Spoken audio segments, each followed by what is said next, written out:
Another start, and he fumbles it, and it's loose in the backfield. Colorado says they've got it. Terrence Lang in the backfield for the Buffs, and he's got it. Well, there were a couple of early fumbles in this ball game. That's one recovered by the Buffaloes. Now, they didn't do anything with it. Ended up going 3 and out, but they ended up losing 42-9 here in Corvallis. We continue with Soup Campbell. Defensive side of the ball. They gave up some big numbers today in this game. Boy, they were the stretch play for Oregon State worked all night long. They were taking care of our defensive ends. They were taking care of our defensive tackles. We have got to have better linebacker play. We just can't consistently lose at that play. So they're going to have to make some adjustments in there to toughen up that defense. Yeah, I think last week, we saw the Buffaloes were moving a lot on the defensive side. And again, for a new coaching staff or new philosophy anyway, they kind of surprised maybe OSU kind of watched that tape, obviously, and figured some things out that the Buffs are doing. No, they really did. I think that they were keying on our outside guys. They knew that we were going to be strong up the middle with Sammy, but right, those defensive ends, they were getting hooked, they were getting pushed out, and it just created a big hole for them. You've got to play with emotion on the defensive side, and that can only take you so far. You were talking about that at the end of our radio broadcast. Emotion only takes you so far. Emotion takes you so far. It can take you north, it can take you south. Tonight, we were real emotional at the beginning, but we had some big penalties. We had a 30-yard penalty that put them in scoring position, which they went in and scored. But hey, you got to be able to control that. Yeah, the Buffaloes, they didn't have a lot of penalties, but they had penalties at bad times in this ball game. But that cost them. What he's talking about was a roughing the passer, followed by an unsportsmanlike conduct that really put OSU in position to score, which they obviously did in that ball game.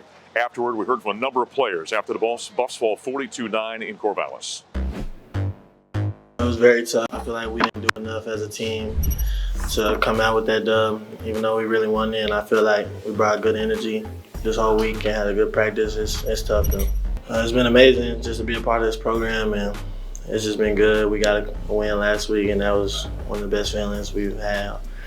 But I just want to keep building on things, keep building on the program, and that's all you can do. They know what they want to do, and they do it very, very, very well. That's probably one of the best stretch teams I played against in my 5 years of college football. Great backs, O-line, they really know how to block it. It's not really even scheme or not scheme. It's not really personnel with them. It's more so plug and play. They know how to scoop block, they know how to get in your way. They know how to get the backs just enough of a seam really to get vertical and get downfield. We definitely a resilient team. Like I said a couple weeks ago, anybody in our situation would probably packed it in, but that just goes to show the resilience. And it's not really just me. Sure, you can say, yeah, I made that play, but that's preparation throughout the week. That's my teammates and us having each other's back when we were 0-5, when everything was down bad.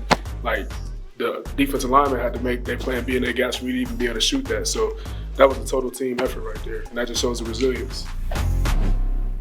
Well, there were some players after the Buffs fall 42-9 here in Corvallis. We continue with Soup Campbell here. He joined us on the radio broadcast, Colorado Football Network. Gary Barnett was out under the weather, so he'll be back next week.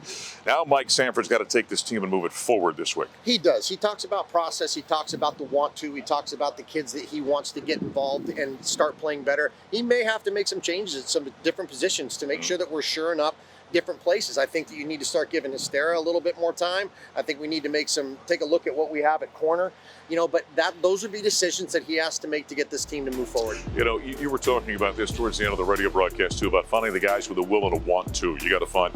So they've got to want to be on the field, but they got to be committed to being on the field. Absolutely, and you got to be a lot more gritty. This team doesn't come out with a lot of grit. They come out and they play, but the teams when you come in aren't going to go, oh, Colorado's coming in here this week.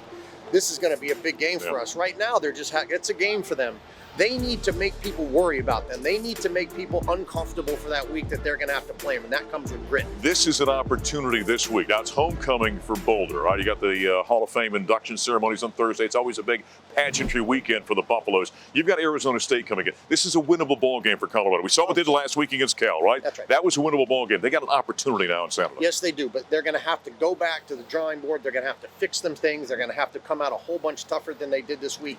It is going to come down to a few guys on that team that are either young guys or old guys, doesn't matter, but there's got to be a couple guys that step up and say, the bar is getting raised this week for our grit. Yep, the Buffs need to rebound after this one, a tough one. They've got Arizona State coming in. That's a 5:30 ball game next week.